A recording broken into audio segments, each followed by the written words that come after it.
سورج غروب ہو گیا تھا۔ سلگتی شام اپنے دامن سیاہ میں لذت گرا خوابی اور تاریک و ناتمام جذبوں کو لپیٹنے کسی گلیم کی طرح پھیلنا شروع ہو گئی تھی۔ سکتی کے مندر میں یوناف رشی دسارت اور حسین تپاش کے پاس بیٹھا تھا کہ ابلیکا نے اس کی گردن پر اپنا مرمری لمس دیا۔ پھر اس کی سنجیدہ اور تفکرات برساتی ہوئی آواز یوناف کی سماعت سے ٹکرائی۔ یوناف میرے حبیب سنبھلو، یافان، آریب، بیوسا اور نبیتا ایک نئے انداز میں تمہارے دسارت اور تپاس کے خلاف حرکت میں آ رہے ہیں۔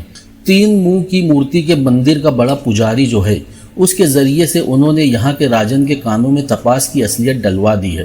انہوں نے راجن کے سامنے تپاس کی زاہد شکن حسن کی بے پناہ تعریف کی ہے اور سارے حالات اس سے کہہ دیے کہ یہ عام لڑکی نہیں، راجکماری ہے۔ انہوں نے راجن سے یہ بھی کہہ دیا ہے کہ بہت زیادہ حسین اور دلکش ہونے کی وجہ سے تپاس اپنے چہرے پر نقاب ڈالے رکھتی ہے تاکہ راجن یا حکمراں طبقے میں سے کسی کی نگاہ اس پر نہ پڑے اور کوئی اسے رشی دسارت سے علیحدہ نہ کرے۔